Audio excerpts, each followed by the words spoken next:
Good morning मेरे प्यारे साथियों, मैं दीपक सर अपने YouTube channel Sunny DS tutorial में आप सभी का एक बार फिर से हार्दिक स्वागत करता हूं। आज हम इस वीडियो में बात करेंगे मैट्रिक बोर्ड 2025 एग्जाम के लिए क्लास 10th मैथ बाय दीपक सर, चैप्टर रियल नंबर वास्तविक संख्याएं।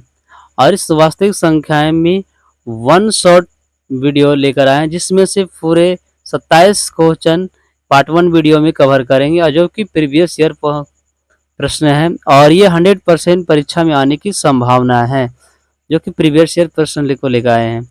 तो अभी वीडियो में आगे बढ़ने से पहले जो भी मेरे चैनल पर नए हैं वो चैनल को सब्सक्राइब करें, वीडियो को लाइक शेयर जरूर करें और वीडियो में अंत तक बने रहे, यही सबसे आप सभी से गुजारिश है। अगर 2000 बोर्ड मैट्रिक बोर्ड देना चाहते हैं 2025 के लिए तो आइए देर न करते सीधे प्रश्न पर आते। प्रश्न संख्या 1 में करा दो धन पूर्णांक a तथा b के लिए यदि a बराबर बी क्यू प्लस आर हो तो इनमें से कौन सा कथन सत्य है। तो ये चूंकि a बराबर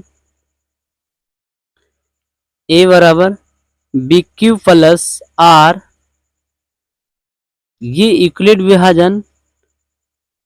यूक्लिड विभाजन परमिका द्वारा दिया गया है और ये कथन में कह रहा है जहाँ की आर की जो वैल्यू होता है 0 से बड़ा या बराबर किंतु बी से छोटा होता है। कहने का मतलब जो शेषफल की जो वैल्यू है 0 से बड़ा या बराबर होता है लेकिन भाजक से हमेशा छोटा होता है। इस तरह से सवाल का उत्तर पहला, दूसरा, तीसरा गलत है, अब चौथा यानी ऑप्शन नंबर घ will be the right answer है।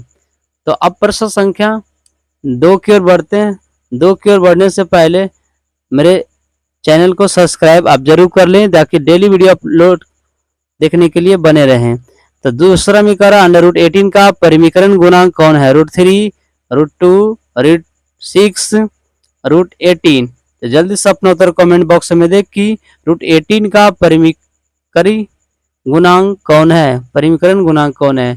तो चूंकि √18 का हम लिख सकते हैं √9 इंटू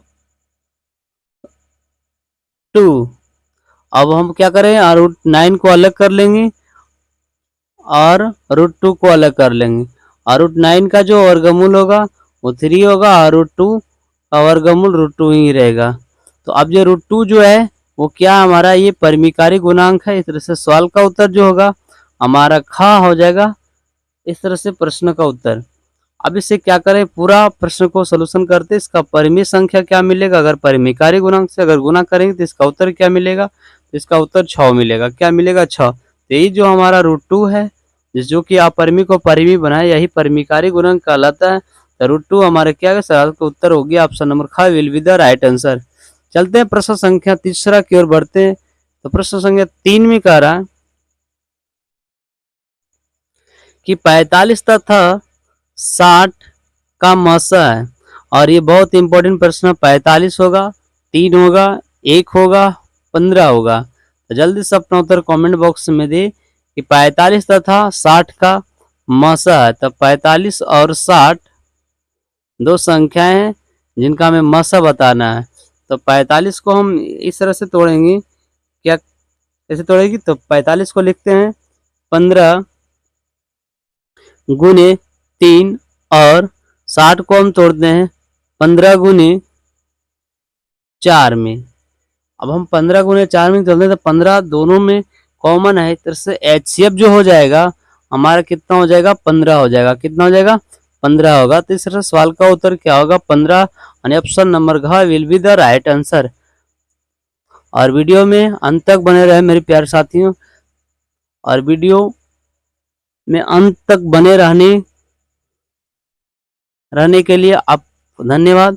तो प्रश्न संख्या 4 में करा एक अशून्य परिमेय और अपरिमेय संख्याओं का गुणनफल क्या होगा। यानी कह रहा है कि एक परिमेय संख्या लेना है और एक अपरिमेय संख्या लेना है, तो उसका गुणनफल क्या होगा। तो जल्दी से अपना उत्तर कमेंट बॉक्स में दे कि अगर परिमेय संख्या ऐसा लेना है जो कि शून्य नहीं होना चाहिए, यानी शून्य को छोड़कर परिमेय और अपरिमेय लेंगे तो दोनों का जो गुणनफल होगा जैसे उदाहरण के तौर पर देखते हैं कि 2 गुने √3 तो क्या होगा 2√3 होगा, जो कि एक क्या है अपरिमेय संख्या। कहने का मतलब परिमेय और अपरिमेय का गुणनफल हमेशा एक अपरिमेय संख्या होता है जब शून्यतर परिमेय को लेते हैं और अपरिमेय को तब।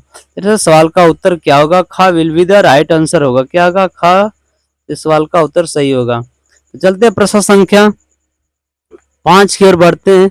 प्रश्न संख्या 5 में कह रहा है यूक्लिड विभाजन एल्गोरिथम दो धनात्मक पूर्णांकों के निम्न में किसे परिकलित करने की तकनीक है। तो किससे तकनीक है, लस मस भागफल शेषफल। तो किससे तकनीकी है, तो हमें दो धनात्मक पूर्णांकों संख्या के लिए जो यूक्लिड विभाजन के द्वारा जो हम ज्ञात करते हैं तो उसे क्या करते हैं, मस ज्ञात करते हैं। क्या करते हैं, मस यानी HCF ज्ञात करने की तकनीकी है। इस तरह से सवाल का उत्तर जो हमारा हो जाएगा ख, इस सवाल का उत्तर हो जाएगा। चलते हैं नेक्स्ट प्रश्न की ओर बढ़ते हैं। प्रश्न संख्या 6 में करा यदि प्रथम 13,986 अभाज्य संख्याओं का योग n है तो n हमेशा भाज्य होगा, यानी किससे ये कट जाएगा, 6 से, 4 से, 8 से, कोई नहीं, हमेशा कहा। हमेशा कहने का मतलब बार बार। तो जैसे उदाहरण के तौर पर हम लेते हैं एक संख्या, तो क्या लेते हैं 2, 3, 5 और 7। अब इनको क्या करते हैं, जोड़ते हैं। तो 2 + 3 + 5 + 7, अब इसका जोड़ करते हैं तो क्या हो जाएगा 17 हो जाएगा। कितना हो जाएगा 17, जो कि हमेशा न तो 6 से विभाजित है, न ही 4 से है और न ही 18 से, और ये हमेशा कहा। अब देखिए 2, 3, 5, 7 ये जो संख्या गिनती में है वो सम संख्या है। जैसे कि 13,986 ये भी जो गिनती संख्या है एक सम संख्या का रूप में लिया गया है। तो ये जब सम संख्या को हम जोड़ेंगे तो हमारा क्या होगा, ये 6, 4 और 8 इनमें से किसी से भी विभाजित नहीं होगा। इस तरह से सवाल का जो उत्तर होगा मेरे प्यारे साथियों क्या होगा, ऑप्शन नंबर घ will be the right answer होगा, यानी कोई नहीं होगा ये 3 ऑप्शन में से। तो जैसे एक उदाहरण और लेते हैं कि 2 + 3 + 5 + 7 + 9 यहाँ नहीं होगा मेरे प्यारे साथियों, +11 का योग जो होगा n होगा। तो ये हम 9 को हटा देंगे लास्ट में, तो सबका योग कितना हो जाएगा, यहाँ सबको जोड़ेंगे तो कितना हो जाएगा, जैसे 17 जोड़ लिए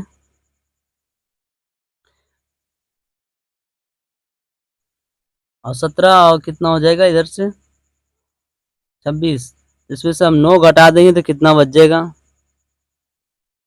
28 बच जाएगा। 28 4 से विभाजित हो जाएगा, जबकि संख्या कितना 1, 2, 3, 4, 5 होगा। जबकि सम संख्या में लेना तो कितना 28 में अगर हम 13 को जोड़ेंगे तो 8 3 11 ये भी नहीं कटेगा, यानी किससे इनमें से कोई नहीं होगा। तो सर सवाल का उत्तर क्या होगा, घ will be the right answer हो जाएगा। तब चलते हैं प्रश्न संख्या 6 की ओर बढ़ते हैं। प्रश्न संख्या 6 में क्या करा है से देखिए, प्रश्न संख्या 6 में क्या करा, यदि हो गया तो प्रश्न सांख्य में सबसे छोटी अभाज्य और सबसे छोटी भाज्य संख्या का गुणनफल है। तो क्या है, सबसे छोटी अभाज्य संख्या कितना मेरा 2 है और सबसे छोटी भाज्य संख्या कितना है 4 है। तो ये सबसे छोटी अभाज्य और भाज्य संख्या जो का जो गुणनफल है वो 8 है। इस तरह से सवाल का उत्तर क्या हो जाएगा, ग will be the right answer. अब जो इस प्रश्न का उत्तर हो जाएगा 8। तो अब यहाँ पर नोट कुछ लिख देते हैं जिसे ध्यान देने वाली बातें हैं कि सबसे छोटी क्या, सबसे छोटी विषम अभाज्य संख्या, विषम अभाज्य संख्या, अभाज्य संख्या 3 है। दूसरा नोट्स में ध्यान देने वाली बात है क्या है कि सबसे छोटी सबसे छोटी विषम भाज्य संख्या, सबसे छोटी विषम भाज्य संख्या, भाज्य संख्या 9 है। कितना? 9 है, तो ये याद रखना। और ये भी याद रखना मेरे प्यारे साथियों कि सबसे छोटी सम अभाज्य संख्या 2 ही है। तो चलते हैं प्रश्न संख्या 8 की ओर बढ़ते हैं। प्रश्न संख्या 8वीं कह रहा है निम्न में कौन सी अभाज्य संख्या है? बहुत प्यारा सा प्रश्न है। 29, 25, 16, 15। जल्दी से अपना उत्तर कमेंट बॉक्स में दे कि कौन सी जो है अभाज्य संख्या को रिप्रेजेंट कर रहा है। तो 29 क्या है? वो एक अभाज्य संख्या को दर्शाता है 29। तीसरे सवाल का उत्तर क्या हो जाएगा हमारा? क will be the right answer. चलते हैं नेक्स्ट प्रश्न की ओर बढ़ते हैं। प्रश्न संख्या 9 की ओर बढ़ते हैं। 9 में कह रहा है कि यदि P तथा Q दो अभाज्य संख्याएं हैं तो उनका मौसक क्या होता है? अगर कोई दो भी संख्याएं जिनका जो कि अभाज्य संख्या हो उनका मौसा हमेशा एक होता है। ये याद रखना है मेरे प्यारे साथियों कि हमेशा दो अभाज्य संख्याओं का जो हमेशा मौसा होगा वो हमेशा एक होगा। जैसे उदाहरण के तौर पर 2 और 3 लेते हैं अभाज्य संख्या, इसका जब हम HCF निकालते हैं तो दोनों में जो इसका जो गुणांक है कोफिशिएंट ये 1-1 है, इसलिए इसका HCF जो होगा क्या 1 होगा। तो हमेशा याद रखना है, ध्यान देने वाली बात है कि दो अभाज्य संख्याओं का मौसा हमेशा हमेशा एक होता है, एक से ज़्यादा नहीं होता है। इस तरह से सवाल का उत्तर क्या होगा? घ will be the right answer. जैसे P और Q अगर अभाज्य संख्या है तो इसका HCF क्या हो जाएगा? ये अभाज्य संख्या है, इसका HCF जो होगा है तो मौसा क्या हो जाएगा? मौसा 1 हो जाएगा। तीसरे सवाल का उत्तर हमारा क्या घ है। तो ये ध्यान देने वाले प्रश्न थे। चलते प्रश्न संख्या 10 की ओर बढ़ते। प्रश्न संख्या 10 में क्या कर रहा है मेरे प्यारे साथियों? ध्यान से सुनो। निम्नलिखित में कौन अभाज्य संख्या है? 15, 23, 12, 75। ये आपको पहचानने के लिए आना चाहिए मेरे प्यारे साथियों कि कौन सी संख्या जो कि अभाज्य संख्याएं हैं। इसे अगर नहीं पहचानेंगे तो आप नहीं पकड़ पाएंगे कि कौन अभाज्य है कौन भाज्य है। तो नोट में लिखते हैं। इस तरह से 23 जो हमारा क्या एक अभाज्य संख्या है। इस तरह से सवाल का उत्तर है क्या? ख will be the right answer. अगर आप नोट से ध्यान देखें, एक नोट में देखते हैं जिससे आप ध्यान से समझेंगे कि 1 से 100 तक कुल 1 से 100 तक कुल कितनी अभाज्य संख्याएं हैं? 1 से 100 तक में कुल कितनी अभाज्य संख्याएं हैं? जल्दी से अपना कमेंट बॉक्स में दे मेरे प्यारे साथियों। 1 से 100 तक में कुल कितनी अभाज्य संख्या है? जल्दी से अपना उत्तर दे। तो 1 से 100 तक में कुल कितनी अभाज्य संख्या है? 1 से 100 तक में कुल 25 अभाज्य संख्याएं हैं। कितनी अभाज्य संख्याएं? 25 अभाज्य संख्याएं हैं। अभाज्य संख्या को याद रखने के लिए ट्रिक भी हम देते हैं। उससे पहले कुछ उदाहरण से समझ ले, जैसे 2, 3, 5, 7, 11, 13, 17, 19, 23, 29, 31, 37, 41, 43, डॉट डॉट 47 देखिए डॉट डॉट। इसी तरह से आगे भी 100 तक की संख्याएं में अभाज्य संख्या आपको मिलेंगी। ऐसे सारे संख्या को जब काउंट करेंगे तो कुल 25 संख्याएं आपको मिलेंगी, जो कि 1 से 100 तक में कुल अभाज्य संख्या है। आइए इसको हम अभाज्य संख्या 1 से 100 तक में याद रखने का एक हम ट्रिक देते हैं। उस ट्रिक में आपका मोबाइल नंबर की तरह 10 डिजिट होगा, जिसमें से आपको याद रखना होगा। क्या ट्रिक है? 44, 22, 32, 23, 21। 44, 22, 32, 23, 21 ये आपको याद रखना 10 डिजिट का नंबर है। और इसे सभी को जोड़ेंगे तो आपको कितना मिलेगा? ये 25 मिलेगा योगफल। 1 से 100 तक में। और ये जो दिया गया वैल्यू प्रत्येक 10 संख्या के अंतराल में दिया गया है। जैसे पहली 10 संख्या तक में अभाज्य संख्याएं 4 हैं, फिर 10 से 20 तक में आपका अभाज्य संख्याएं 4 हैं। तो इसे क्या करना, फिर जैसे 20 से अगर 30 जाएंगे तो अभाज्य संख्या आपका 2 है। इस तरह से 10-10 के अंतराल में दिया गया, सभी को काउंट करेंगे तो आपका ये उत्तर मिल जाएगा। जैसे कह रहा है 1 से 100 तक के अभाज्य संख्याओं की कुल संख्या आपका कितना हो गया? 25 हो गया। जैसे पूछ दिएगा प्रश्न में कि 90 से 100 के बीच में कितनी आभाज्य संख्या है, तो लास्ट वाला नंबर देखेंगे 90 से 100 के बीच में एक है, तो आपका 90 से 100 के बीच में आपको एक ही आभाज्य संख्याएं हैं। तो ये ट्रिक आपका बढ़िया है। अगर ये ट्रिक अच्छा लगा तो वीडियो को लाइक शेयर तथा चैनल को सब्सक्राइब जरूर करें मेरे शेयर नहीं। और एक प्रश्न देते हैं जो आपका कमेंट बॉक्स में उत्तर देना है। प्रश्न है कि 1 से 50 तक में कुल कितनी अभाज्य संख्याएं हैं? कुल कितनी अभाज्य संख्याएं हैं? अभाज्य संख्याएं हैं। इसका उत्तर आप कमेंट बॉक्स में दें। चलते हैं नेक्स्ट प्रश्न की ओर बढ़ते हैं। प्रश्न संख्या 11 में कह रहा है कि यदि 65 तथा 117 का मसा 65m-117 के रूप में है तो m का मान क्या है मेरे प्यारे साथियों? और ये बोर्ड एग्जाम में कई बार पूछे जा चुके हैं प्रश्न, ये इसीलिए हम बताएं, पहले बता दिए कि जितने भी सारे प्रश्न हैं आपका प्रीवियस ईयर प्रश्न है, जो कि चैप्टर वाइज कराने का मकसद है, और फिर सभी को क्या करें मिक्स कर लेकर लाएंगे। इस तरह से वीडियो में बने रहे और मेरे चैनल पर तो डटे रहें।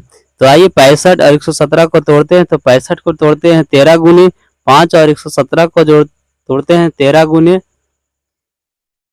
9 में। कितना में? 13 गुने 9। तो 13 देखिए यहाँ से दोनों में क्या है? कॉमन है। 13 क्या है? दोनों में कॉमन है। तो जो HCF हो जाएगा वो आपका 65 और 117 का HCF 13 हो जाएगा। और ये 13 किसके बराबर है? 65m-117 के बराबर है। तो यहाँ से लिखते हैं 65m-117 बराबर में 13। अब इधर क्या हो जाएगा? एक 65m बचेगा। कितना हो जाएगा? 65m, इधर माइनस में उधर जाएगा तो प्लस में, तो 117 प्लस 13, 117 प्लस 13 जोड़ेंगे तो क्या होगा? 65m बराबर 130 हो जाएगा। कितना हो जाएगा? 130। अब 65 से काटेंगे तो आपको कितना मरतबा में कट जाएगा? 65 दूनी 130। आपका जो m की जो वैल्यू है कितना हो जाएगा? 2 हो जाएगा। 65 से काटेंगे तो कितना? 2 मरतबे में कट जाएगा। इसलिए आपका m की जो वैल्यू बचा वो 2 हो गया। कितना हो गया? 2 हो जाएगा। इस तरह से सवाल का जो उत्तर हो गया ख will be the right answer. और ये बहुत बढ़िया प्रश्न है VVI, जो कई बार पूछे जा चुके हैं प्रश्न में। तो वीडियो में बने रहे अंत तक। तो प्रश्न संख्या 12 की ओर बढ़ते हैं, और ये part 1 video, part 2 video next में कवर करेंगे। प्रश्न संख्या 12 में कह रहा है, प्रश्न संख्या 12 में क्या कर रहा है? 2, 10 और 20 के लसा और मसा का अनुपात है। बहुत बढ़िया सा प्रश्न है ये भी मेरे प्यारे साथियों। तो सबसे पहले हम क्या करेंगे? HCF ज्ञात कर लेते हैं। क्या ज्ञात करते हैं? HCF जब ज्ञात करेंगे तो क्या होगा? 2 हो जाएगा। कितना हो जाएगा? 2 हो जाएगा। और एलसीएम जो ज्ञात होगा ये कितना हो जाएगा? 20 हो जाएगा। 2, 10, 20 का एलसीएम 20 हो जाएगा। अब क्या कर रहा है? एलसीएम और एचसीएफ का अनुपात पूछ रहा है। तो एलसीएम अनुपात एचसीएफ ज्ञात करेंगे तो यानी 20 अनुपात कितना हो जाएगा? 2 हो जाएगा। 20 अनुपात 2, और 2 से अगर हम काटेंगे तो कितना हो जाएगा? 10 अनुपात 1। इस तरह से सवाल का उत्तर हो जाएगा 10 अनुपात 1 will be the right answer, option number ख। तो चलते हैं नेक्स्ट प्रश्न की ओर बढ़ते हैं। प्रश्न संख्या 13 में क्या करा है? ध्यान से समझना है कि सबसे छोटी भाज्य संख्या, सबसे छोटी भाज्य संख्या और सबसे छोटी अभाज्य संख्या का मसा कितना है। तो अब ये तो बताएं कि सबसे छोटी जो भाज्य संख्या है वो कितना है? 4 है। सबसे छोटी भाज्य संख्या 4 है। और सबसे छोटी अभाज्य संख्या कितना है? वो 2 है। सबसे छोटी अभाज्य संख्या 2 है। अब इसका कह रहा है कि मसा बताना है। तो 4 और 2 का जो मासा होगा कितना हो जाएगा, वो 2 होगा। 4 और 2 का मासा कितना हो जाएगा, 2 हो जाएगा। इससे जो सवाल का उत्तर होगा क्या होगा, तो 2 ही हो जाएगा। खा will be the right answer in this question. इस तरह से क्या करते हैं, सवाल का उत्तर खा हो गया।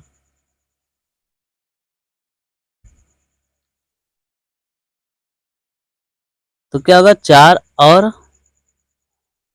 2 का मासा पूछा है।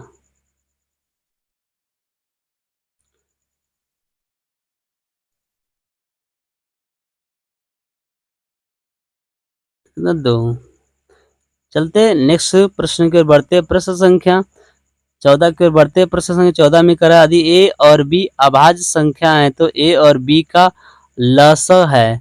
बहुत इंपॉर्टेंट सा प्रश्न है मेरे प्यारे साथियों, और ये प्रीवियस ईयर क्वेश्चन ईयर कई बार ये बोर्ड एग्जाम में पूछे जा चुके हैं। यदि ए और बी अभाज्य संख्या है तो ए और बी का लसा क्या है। तो अगर ए और बी, ए और बी,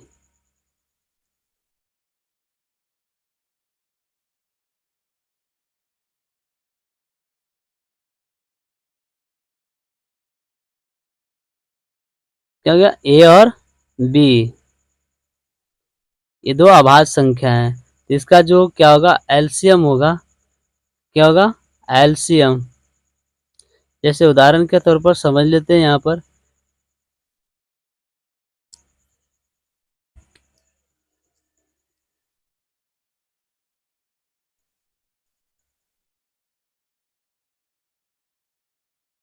जैसे 2 और 3, ये दो अभाज्य संख्याएं हैं।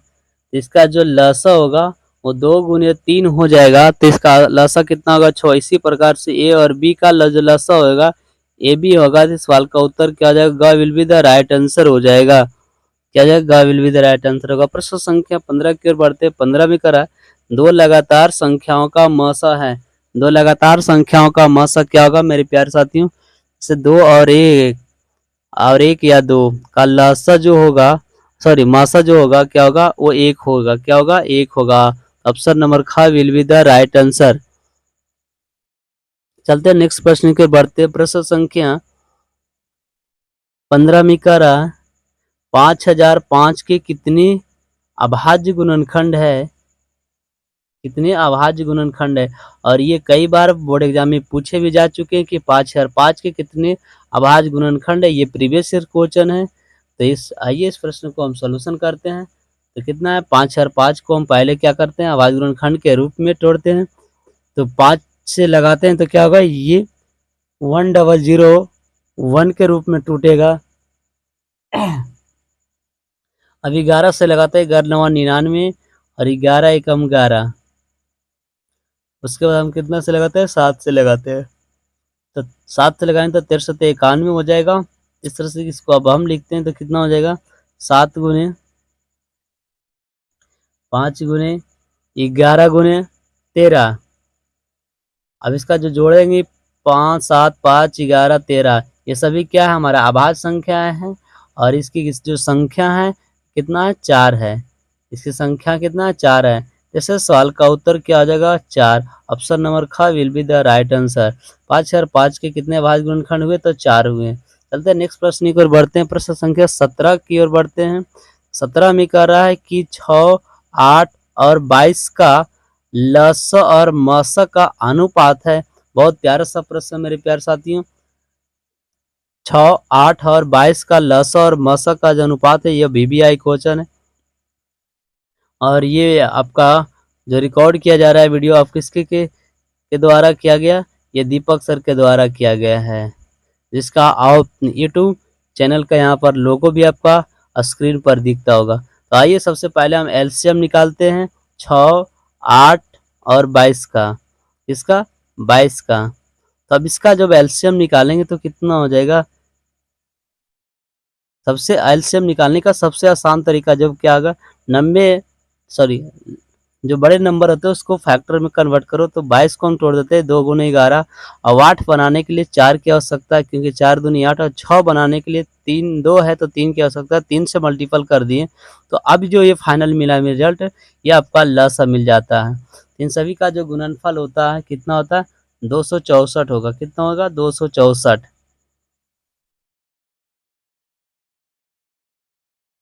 इस तरह से यहाँ पर एलसीएम जो कितना निकल के आएगा, 264 निकल गया। अब रह गया क्या, एचसीएफ यानी मशक ज्ञात करना है। क्या ज्ञात करना है, मशक यानी एचसीएफ।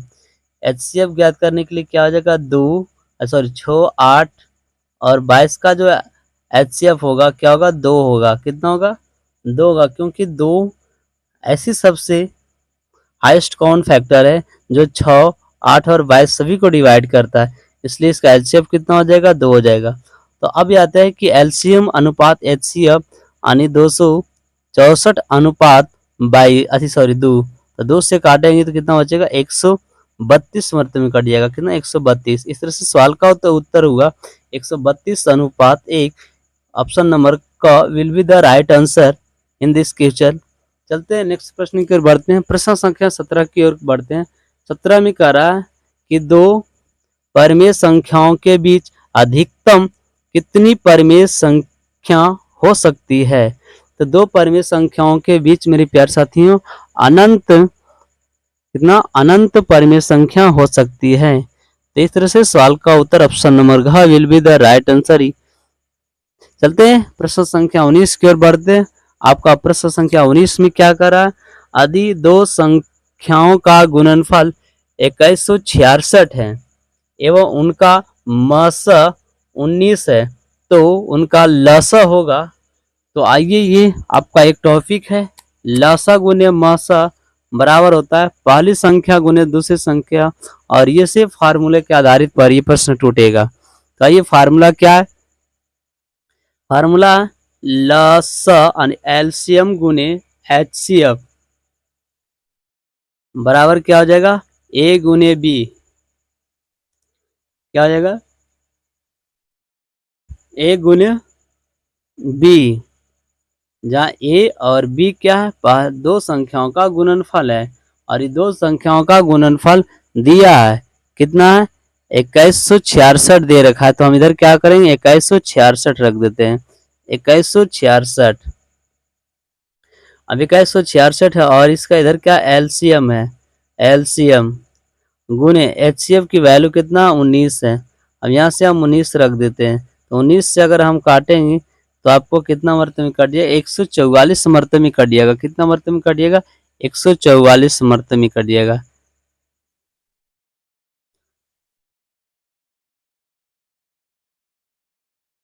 एक 144। अब एलसीएम जो आपका बच गया वो फाइनल आंसर क्या होगा, 144। कितना हो गया, 144। ऑप्शन नंबर ग will be the right answer. ये फार्मूला आपको याद रखना है मेरे प्यारे साथियों। प्रश्न संख्या नेक्स्ट की ओर बढ़ते। प्रश्न संख्या 20 में कह रहा है 144, कितना, 144 कि अभाज्य गुणनखंड में 2 का घातांक है। ये बहुत इंपॉर्टेंट प्रश्न है मेरे प्यारे साथियों, प्रीवियस ईयर प्रश्न है, क्योंकि ये कई बार बोर्ड एग्जाम में पूछे जा चुके हैं। 144 की अभाज्य गुणनखंड में 2 का घातांक है, तो कितना है, चलते हैं 144 को पहले हम इससे फैक्टर करते हैं। क्या करते हैं, फैक्टर करते हैं। 144 को हम क्या करते हैं, तोड़ते हैं। किससे पहले तोड़ देते हैं, 12 गुने 12। अब 12 गुने 12 को भी तोड़ देते हैं 4 गुने 3। किसमें, 4 गुने 3 गुने 4 गुने 3। अब यहां से देखना है कि 4 2 बार है, तो 4 की घात 2 हो जाएगा, यानी सॉरी 2 की घात 4 हो जाएगा और 3 की घात 2 हो जाएगा। अब यहाँ पर देखना, इस तरह से एक और तोड़ सकते हो आप, 144 के 16 गुने 9 में भी तोड़ सकते हो। तो 2 का जो घात हो जाएगा 4 16 हो जाएगा, 3 का घात 2 हो जाएगा जो कि 9 हो जाएगा। तब यहाँ से देखना है, तो 2 की घात 2 देखिए 4 है ये मेरे प्यारे साथियों, यही 4 आपका उत्तर हो जाएगा, यानी 2 का घातांक कितना, 4। इस तरह से सवाल का उत्तर ग will be the right answer हो जाएगा।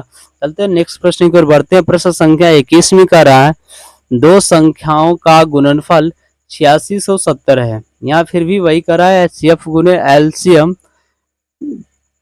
और पहली संख्या गुने दूसरी संख्या पर आधारित प्रश्न है। कितना गुणनफल 8670 है, उनका मसा 17 है, तो उनका लसा पूछा। ये फार्मूला याद रखना है मेरे प्यारे साथियों, शेर नहीं। क्या करा, LCM गुने HCF बराबर क्या होता है, पहली संख्या गुने दूसरी संख्या यानी A गुने B। अब करा है दो संख्या का गुणनफल दे रखा 8670, इधर रख देते हैं 8670। HCF कितना है 17, और इधर क्या निकालना है, LCM निकालना है। क्या निकालना है, LCM। तो अब 17 से काटेंगे तो 510 मरतमी कट जाएगा। कितना मरतमी कटेगा, 510 मरतमी ये कट जाएगा, 510 मरतमी कटेगा। इस तरह से LCM आपको कितना हो जाएगा, LCM आपका कितना हो गया 510, will be the right answer, option number घ। चलते हैं नेक्स्ट प्रश्न की ओर बढ़ते हैं। और नेक्स्ट प्रश्न में बढ़ने से पहले आपको क्या करना है, वीडियो को लाइक शेयर तथा चैनल को सब्सक्राइब जरूर करना है। प्रश्न संख्या 22 में करा, किसी पूर्णांक m के लिए सम संख्या का रूप है। यह बहुत इंपॉर्टेंट प्रश्न है मेरे प्यारे साथियों। कभी सम के रूप में पूछेगा तो कभी विषम के रूप में पूछ सकता है, और ये पूछे गए प्रश्न है मेरे प्यारे साथियों बोर्ड एग्जाम में। तो चूंकि m के जो वैल्यू है क्या रखते हैं, तो m का पूर्णांक संख्या है, तो पूर्णांक संख्या माइनस अनंत से प्लस अनंत तक कुछ भी हो सकता है ना। तो लेकिन ये पूर्णांक संख्या याद रहे कभी भिन्नात्मक नहीं होता है। अगर हम m की वैल्यू लेते हैं, बात करते हैं, जैसे मान ली कि m की जो वैल्यू है 1 2 3 4 डॉट डॉट, ये कितना किसकी वैल्यू, m की वैल्यू ले लेते हैं। किसकी वैल्यू, m की वैल्यू। तो अगर हम ये 2m लेते हैं यहाँ से, क्योंकि ये 2m सभी में है, तो अब हम 2m एक उदाहरण के तौर पर लेते हैं कि जहाँ की क्या, तो एक सम संख्या के साथ हम सम और विषम दोनों गुना करेंगे तो क्या रिजल्ट मिलेगा। तो 2 गुने 1 करते हैं तो ये सम मिलता है, और 2 गुने 2 करते हैं तो सम मिलता है, यानी 2 गुने 3 करेंगे तो भी क्या मिलेगा, सम मिलेगा। यानी ये तीनों का जो मिला हमें से क्या मिला, एक सम संख्या ही प्राप्त हुआ। तो इसलिए सम संख्या में अगर विषम संख्या भी गुना किया जाए या तो सम संख्या गुना किया जाए तो रिजल्ट हमेशा सम संख्या ही मिलता है। यानी कहने का मतलब है 2m जो होगा सम संख्या का रूप होगा। अगर इसमें से इस तरह से क्या होगा, अगर जो पहला ऑप्शन दिया गया m+2 है, m की वैल्यू 1 हो जाएगा, और 2 दिया गया, यहाँ पर क्या होगा 3 जो क्या एक सम संख्या का रूप नहीं। इस तरह से क आपका ये उत्तर नहीं होगा, ख भी नहीं होगा और घ भी नहीं होगा। क्या होगा उत्तर, ग होगा, 2m हो जाएगा। या इसके अलावा क्योंकि ये 2m के साथ अगर 1 जोड़ दिया जाए तो भी सम होगा, या घटा दिया जाए तो भी सम हो जाएगा। या तो इसका दूसरा पैटर्न इस तरह 2m+2 होगा, या तो 2m+4 होगा, या 6 होगा, या 8 होगा। इस तरह से आगे प्लस संख्या अगर जुड़ा रहे, प्लस सम संख्या में सम संख्या ही जुड़ा रहे तो क्या सम संख्या मिलेगा। तो चलते हैं नेक्स्ट प्रश्न की ओर बढ़ते हैं। प्रश्न संख्या 23 में कह रहा है, ये बहुत इंपॉर्टेंट प्रश्न है मेरी प्यारे साथियों शेरनियों, कि पाई क्या है, पूर्णांक है, परिमेय है, अपरिमेय है, इनमें कोई नहीं है। और ये कई बार बोर्ड एग्जाम में पूछे जा चुके हैं कि पाई क्या है, कौन सी संख्या है। तो पाई जो क्या है मेरे प्यारे साथियों, पाई जो है एक अपरिमेय संख्या, क्या है, एक अपरिमेय संख्या है। इस तरह से सवाल का जो उत्तर हो मेरा होगा ग हो जाएगा। क्या आ जाएगा, ग, अपरिमेय संख्या।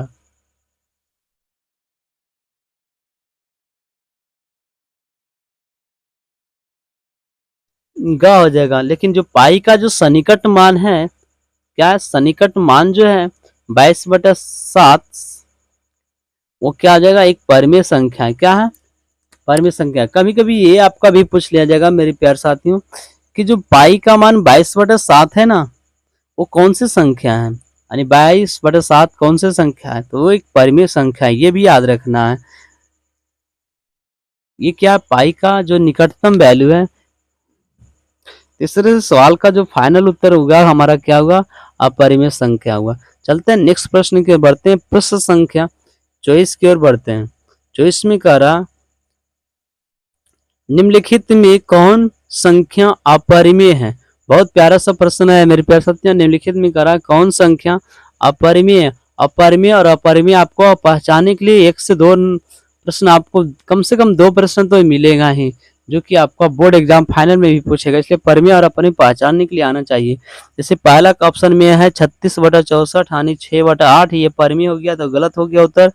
ये √3 आपका क्या होगा? ये परिमेय नहीं है, बल्कि ये क्या है? अपरिमेय। यही सवाल का उत्तर हो सकता है। इस सवाल का उत्तर ख will be the right answer होगा। और ये जो क, ग और घ है आपका, ये क्या है? परिमेय संख्या है। सोल्यूशन करने पर आपको परिमेय मिलेगा, लेकिन ख जो क्या है? एक अपरिमेय संख्या है। क्या है? एक अपरिमेय संख्या है। चलते हैं अब नेक्स्ट प्रश्न की ओर बढ़ेंगे। प्रश्न संख्या 25वीं कह रहा है, यदि n एक प्राकृतिक संख्या है। कौन सी संख्या?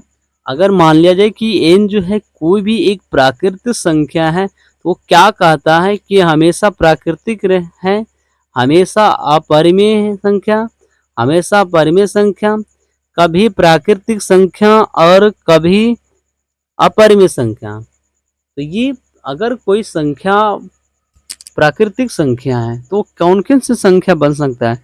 यहाँ पर उदाहरण ऑप्शन के तौर पर ये क्या हो जाएगा? तो कभी प्राकृतिक संख्या और कभी अपरिमेय संख्या, ये होगा। अर्थात इसका सवाल का जो उत्तर होगा घ होगा। क्या होगा? घ will be the right answer घ होगा। यानी जो एक प्राकृतिक संख्या है वो परिमेय संख्या भी हो सकता है, प्राकृतिक भी होगा, पूर्णांक भी होगा, अपरिमेय भी होगा, वास्तविक भी, सभी होगा। यह ऑप्शन में दिया गया कि कभी प्राकृतिक संख्या तो कभी अपरिमेय। बिल्कुल आंसर ये क्या होगा? घ will be the right answer होगा। चलते हैं नेक्स्ट प्रश्न की ओर बढ़ते हैं। प्रश्न संख्या 26 में कह रहा है कि निम्नलिखित में कौन परिमेय संख्या है? बहुत प्यारा सा प्रश्न है। इसलिए बताए थे कि परिमेय और अपरिमेय आपको बोर्ड एग्जाम में 100% आएगा मेरे प्यारे साथियों। इस तरह से आप परिमेय और अपरिमेय को पहचानने के लिए ठीक से समझना है। तो कह रहा है कि क में कि पाई जो है, अभी बताएं कि पाई एक अपरिमेय संख्या जिसका वर्गमूल नहीं ज्ञात कर सकते हैं, वो क्या भी एक परिमेय यानी √7 एक अपरिमेय संख्या है। और घ नंबर भी आपका क्या है? एक अपरिमेय संख्या है, क्योंकि √3/√2 आपका क्या है? ये बटा में दो अपरिमेय का भागफल हमेशा क्या होता है? अपरिमेय। ग में जो है 16/25 का अंडर रूट करेंगे तो 4/5 मिलेगा, जो कि आपका परिमेय है। क्या है? परिमेय से आपका सवाल का उत्तर जो होगा क्या होगा मेरे प्यारे साथियों? ग होगा, will be the right answer. आज का अंतिम सवाल आपका 27वां नंबर है, और बाकी शेष बचे प्रश्नों को पार्ट 2 वीडियो में कवर करेंगे।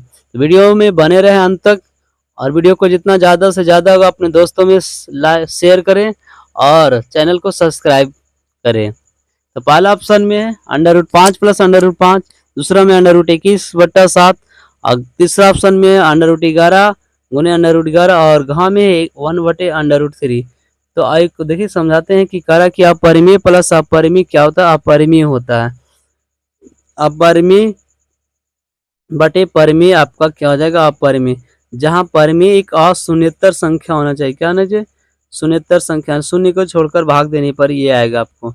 इस तरह से ग आपका क्या होगा? सही उत्तर हो जाएगा, will be the right answer.